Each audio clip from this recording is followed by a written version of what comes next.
We've been given special access to the garages down here at the Lusail International Circuit. And one man who's historically done very well here is Casey Stoner. He's won 4 times in the Moto GP category, and he is, of course, the world champion. He joins me now. Casey, what is it about this circuit that really suits you and your bike so much?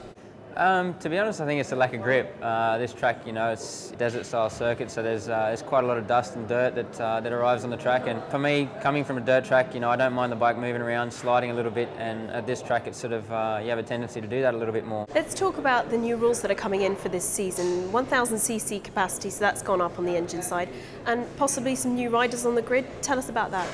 Well, I think this class has always needed some more riders. You know, the amount of riders in the class were diminishing, you know, year by year. And, you know, personally, I think there needs to be a minimum of 25 riders on the grid, you know, to really fill it up. Now we're filling it up with a claiming rule team. And, you know, the bikes are a long way down on the factory bikes, are a long way down on these. And it's just not a place, I think, for the two to be combining and racing against each other. Surely there's a safety concern there.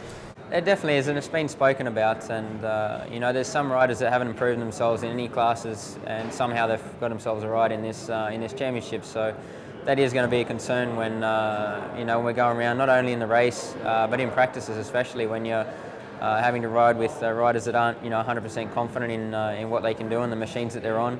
And the fact there's such a big gap in speed and power with the CRT machines compared to the factory prototypes, it's really, you know, it's like F1 racing around with touring cars. You know, there's a big difference. And of course, many people remember the tragic death of Marcus Simoncelli last season.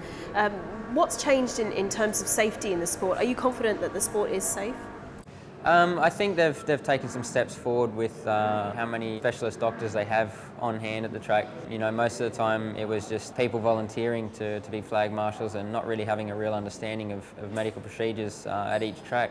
But other than that, it's very difficult to improve the safety of what we have. You know, they've done a fantastic job over the years. And last season, of course, it was all about you and Jorge Lorenzo towards the end of the season. Do you still see him as your closest rival going into this season? For sure, you know, in testing, and the fact that he won the championship in 2010, second in 9, second again in 2011 to me. So, you know, he's definitely going to be the one that's always going to be pushing to the front. I understand you've just had your first baby. Have your preparations been affected by a lack of sleep? For sure, a lack of sleep for a little while there, but normally 2 or 3 days out from each test and each race, I start sleeping in another room just to make sure I get some good nights trying to recover, but never seems enough. What do you think's harder, being a world MotoGP champion or a first-time dad? World MotoGP champion. You know, the dad thing, you can, it's inbuilt in you, you know, it's a natural thing. Well, congratulations and good luck with being a dad, and good luck, of course, for the rest of the season. That is Casey Stoner, the world champion, and he will be going for his 5th win here at the Lusail circuit when the race gets underway on Sunday.